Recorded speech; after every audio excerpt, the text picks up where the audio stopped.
Özellikle şunu biliyoruz ki yani Türkiye'nin Kürt meselesi tarihsel olarak son dönemlerde özellikle Kürt meselesinin çözümüne dair politika oluştururken taraflar meselenin mecliste konuşulması önemli bir konu tabii. Yani 2025'te başlayan sürecin 5 Ağustos'ta kurulan komisyonun toplantısını yaparak bugüne gelmesi, Kürt sorununun mecliste tartışılır hale gelmesi, muhataplarıyla bizatihi görüşmeler yaparak bir çözüm oluşturma süreci yaşaması elbette Kürt meselesi aslında önemli bir mesele. Evet. Çünkü başından beri, öteden beri Kürtler de işte kimi muhalif kesimler de Kürt meselesi böyle sadece görüşmelerle çözülecek bir mesele olmadığını, meclis çatısı altında daha uzun tartışılarak kanunlarla hatta bir hukukla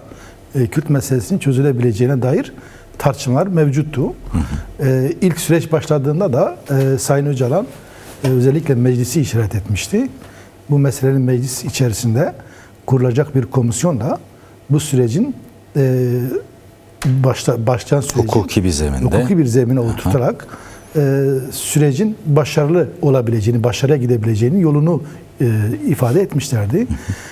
Sonra da tabii iktidar cephesi de özellikle Devlet Bahçeli, Tayyip Erdoğan da bu sürecin meclis çatısı altında konuşulmasını ve bir komisyon kurularak sürecin başlamasını kabul ettiler ve bu süreç başladı biliyoruz.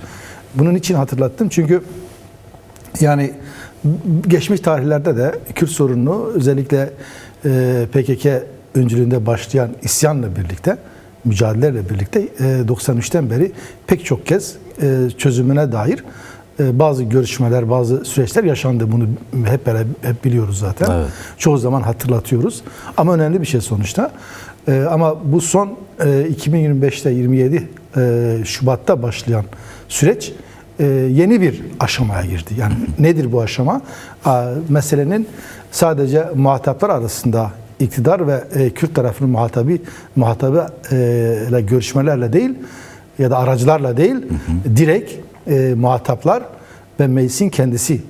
Çünkü şu an biliyoruz ki çoğunlukla şu anda parlamentoda bulunan 5 grup yine diğer partilerden oluşan yaklaşık belki %80 üzerinde toplumun oy verdiği partilerden oluşan bir temsili meclis var. O nedenle Türkiye Büyük Millet Meclisi'nde konuşulmasının süreci hızlandırabileceğini, kalıcı bir çözüme gidilebileceğine dair önemli bir kanaat vardı. Evet. Bu meclis komisyonunun geldiği aşamaya bakıldığında benim yani eleştirisel olarak çoğu tarafından şöyle bakıyoruz. Bir, Türkiye'de maalesef hem iktidar medyası, iktidara yakın medya hem kendisini iktidarın muhalefeti olarak konumlanmış medya bu süreçte benim kanaatime göre olumlu bir katkı sunmadı. Yani aksine hatta. Tersine aynen, tersine olumsuz bir katkı sundu. Mesela yani iktidara yakın medya kuruluşları başından beri bu meselenin adını terörsüz Türkiye propagandasıyla hep haber yaptı ve servis etti haberlerini. Yani programlarını da aynı zamanda haberlerini de çoğunlukla sundu ama negatif olarak sundu. Yani bu sürecin barışa evrilmesini, çözüme evrilmesini, demokratik bir sistemin oluşmasına bir katkı, benim kanaatime göre çoğunlukla katkı sunmadı. Sahada çatışmalı durum sona erdi ama medya alanında psikolojik savaş daha yoğun bir bombardıman halinde sürdürüldü. Kesinlikle. Yani. Artı diyelim iktidara muhalif olan medya, buna sisteme muhalif olarak değerlendirmeyelim. İktidara muhalif olan medya kuruluşları da onlar da tümüyle bu iktidarla mesele çözülmez. Bu iktidar değişmesi lazım. Ancak bu iktidar değişirse bu meselenin çözülebileceğine dair çoğunlukla böyle bir propaganda yaptılar. Yani ben çözerim. Ben yaparım. Biz çözebiliriz. Yani onlar da şunu hep Kürt meselesi ertelensin. Kan dökülürse de dökülsün. Sorunlar biriksin.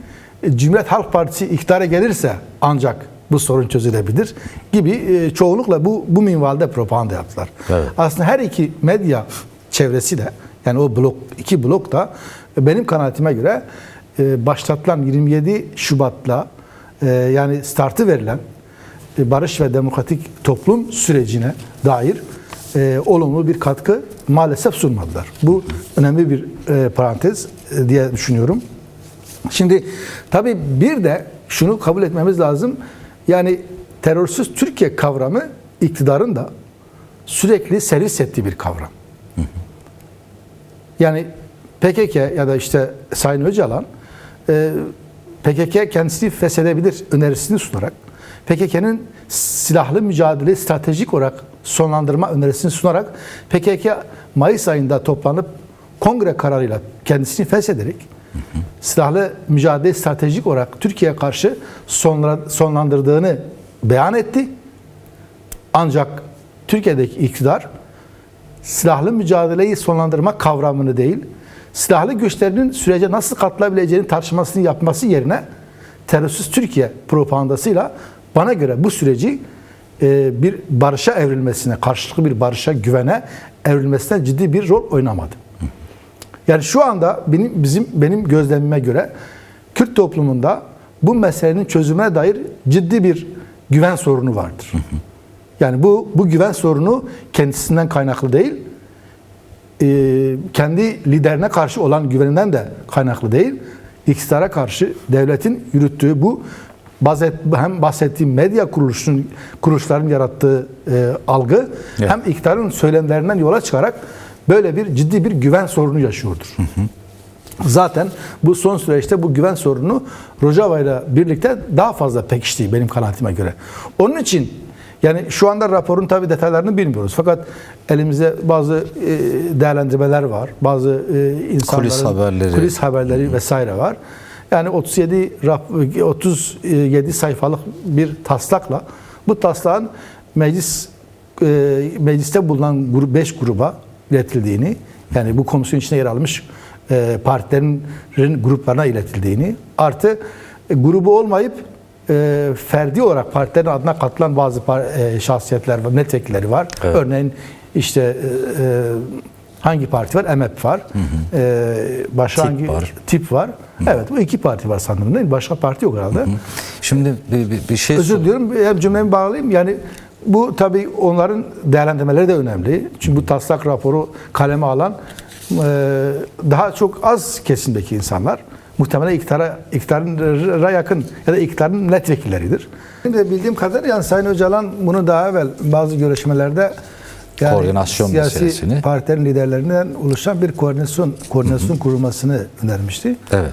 Yani bunu şunun için, yani o notlarda da değerlendirme bizim bir şekilde edindiğimiz bilgilere göre yani Sayın Öcalan bu meclis komisyonu belli bir süre sonra görevi sona erecek. Çünkü buradan da demin konuştuğumuz üzere yani bu ayın sonundan sonra bu komisyon raporunu hazırlayıp meclis başkanına sunacak. Meclis başkanı belli bir süre sonra bunu meclise getirecek. Muhtemelen belli bir süre sonra bu komisyonun misyonu bitecek. Yani bu meclis başkanı komisyonun hazırlamış olduğu raporu meclise getirdikten sonra zaten komisyonun muhtemelen fiilen görevi bitmiş oluyordu. Öyle genel kurula sunmuş olacak, evet, ona.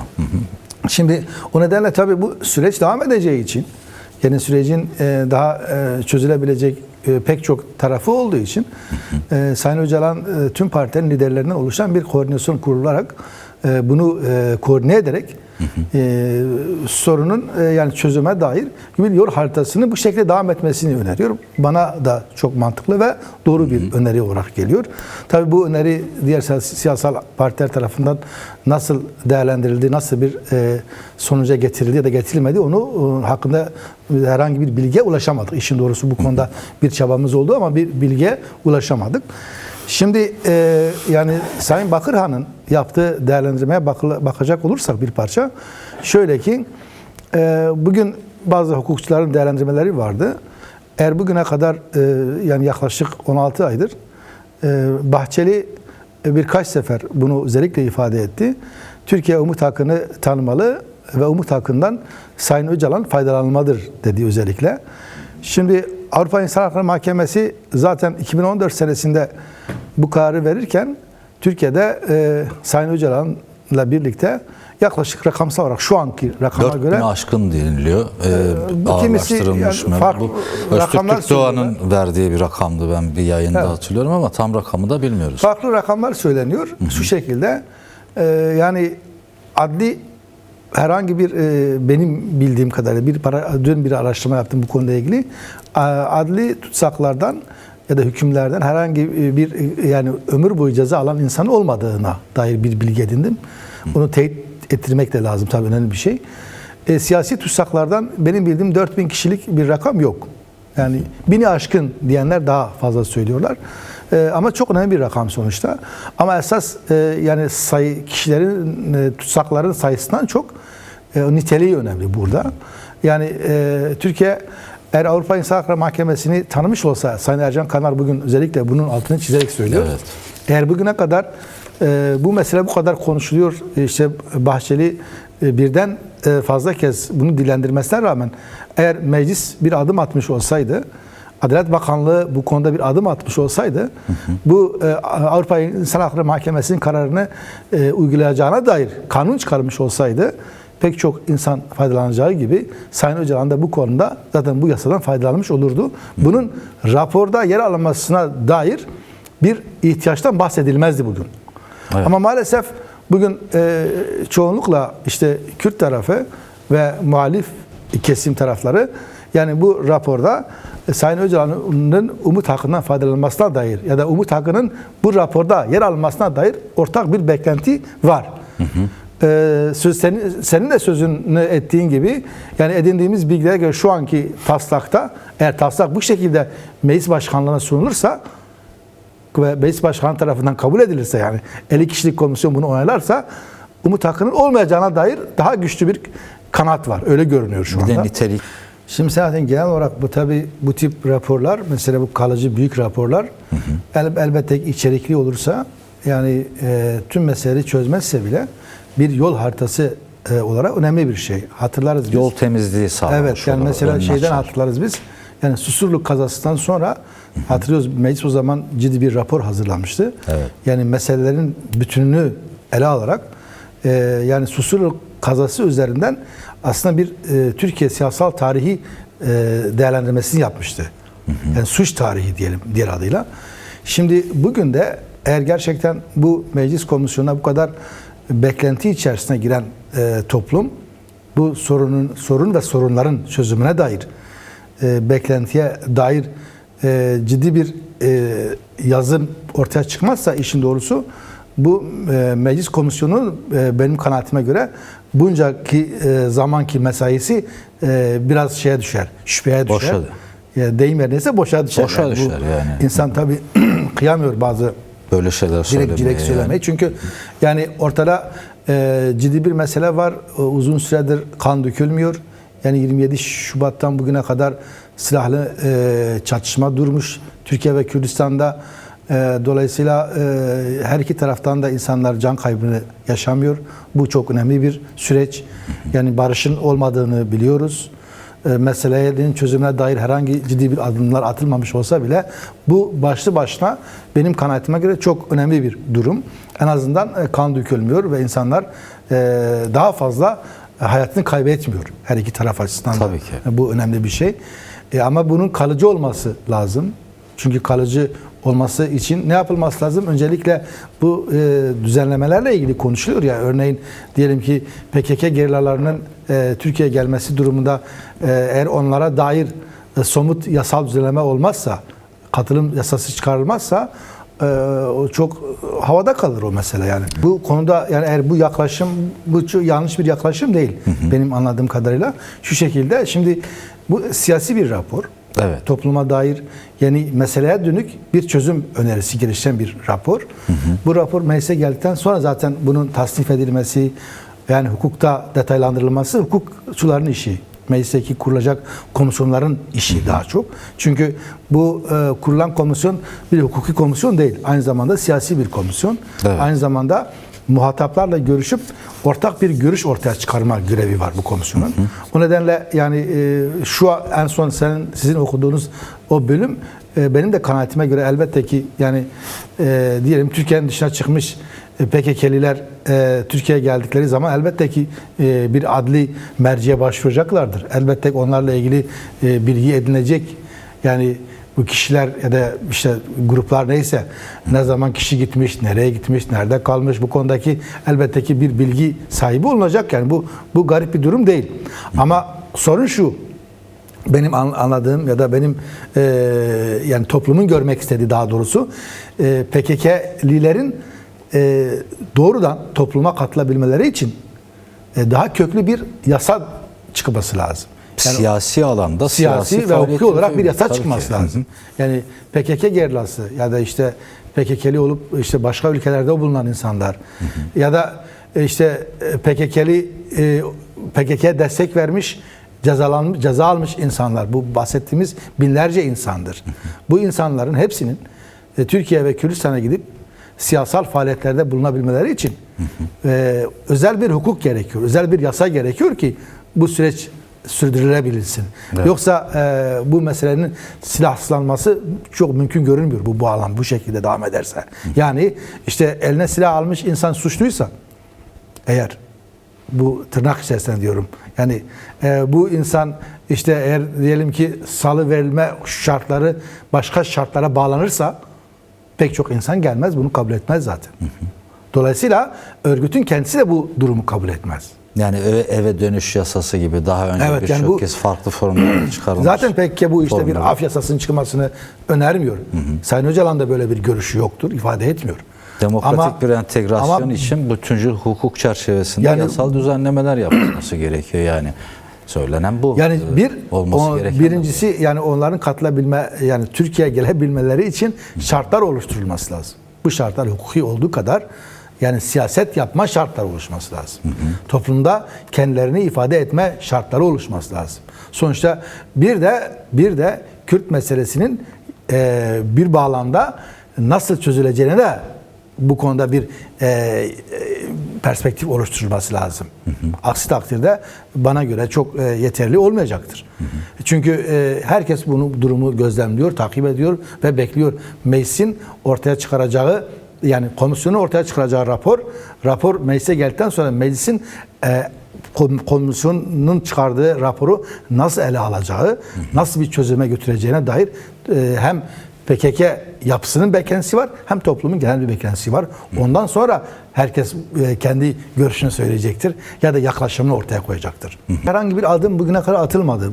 Umarım yani bu komisyon raporunu hazırlayıp meclise sunduktan sonra somut bazı adımlar atılır. Bunun için mesela diyelim ki Van Belediyesi'nin örneğin Van ve diğer belediyelere kayyum atanma tarihi 15 Şubat 2025'ti. Evet. Bir yılı geride bıraktık. Belediyeler üzerine kayyum devam ediyor. Örneğin yani buna dair herhangi bir adım atılmadı. Daha evvel deniliyordu ki onunla ilgili de bir başlık varmış. Daha önce deniliyordu ki örneğin işte A belediye başkanı ya da eş başkanı ceza almışsa, eğer o görevden alınıp hapse atılıyorsa diyelim, o zaman meclis kendi içinde bir meclis başkanını seçecek. Sanki öyle ama bunlar bir şey yok şu an. Şimdiye kadar herhangi bir şey yapılmadı. Tersine şu anda eş başkanlarımız hepsi zaten ceza almamış insanlar ve dışarıdalar. Ama belediyeler üzerinde kayyum devam ediyor. 2. Cezaevinde bulunan tutsaklarla ilgili, yani yaşlı, hasta tutsaklarla ilgili herhangi bir yani güven arttırıcı bir adım atılmadı. Somut adım bekliyor herkes. Evet, bunlar üçüncüsü özellikle yani PKK'nın da Kürtlerin de genel kamuoyunun da beklentisi şudur. Sayın Öcalan bu meselenin müzakere eden esas tarafıdır. Bir tarafın temsilcisidir. Bunu zaten her konuda kendisini hem siyasal değerlendirmeleriyle hem görüşleriyle hem yaptığı görüşmelerle bunu zaten kanıtlamış durumda. Onun için 27 senedir hapistedir. Umut hakkından bahsedildi. Tekrardan ona dönüyoruz. Evet. Umut hakkını uygulamış olsa Türkiye, Sayın Öcalan dışarıda olur ve bu sürecin başarılı olmasını sağlayacak daha sağlıklı adımlar atmış olur. Çünkü o zaman şu anda dar koşullarda yaptığı görüşmelerin daha geniş görüşmeleri yapma şansı elde eder. Gazeteciler, akademisyenler, halkın diğer çeşitli kesimleri kendisiyle görüşme şansı elde eder ya da kendisi onlarla görüşme şansını elde etmiş olur. O zaman toplumun tüm sorunlarını, Kürt meselesi değil sadece, Türkiye'nin diğer tüm sorunlarıyla ilgili de görüşlerini ortaya koyma şansını elde eder ve bu sorunun, şu anda konuştuğumuz sorunun da çözümüne daha ciddi katkı sunmuş olur ve sürecin sağlıklı yürümesine, hızlı yürümesini sağlayacak bir pozisyon olur. Bunun için zaten Sayın Bakırağ'ın bugün işaret ettiği, benim de anladığım o. Yani statüsü netleşsin. Yani zaten şu an hapistedir. O hapisteki durumuyla bu süreci yönetebiliyorsa, yani pek çok dar koşullara rağmen dışarıda olması durumunda zaten resmi olarak da Türkiye Meclisi ve iktidarı onun bu sürecin baş müzakereci, ya bir tarafın baş müzakerecisi olduğunu kabul edecek pozisyona gelmesi lazım ki bu süreç sağlıklı ilerleyebilsin. Yarınla ilgili, yani sizin sözünü ettiğin, umarım yarınki değerlendirmelerde, komisyon toplantısında meselenin daha hakikatli, daha adil ve halkın, en azından halkın çoğunluğunu memnun edecek bir komisyon raporunun ortaya çıkmasını temenni ediyorum.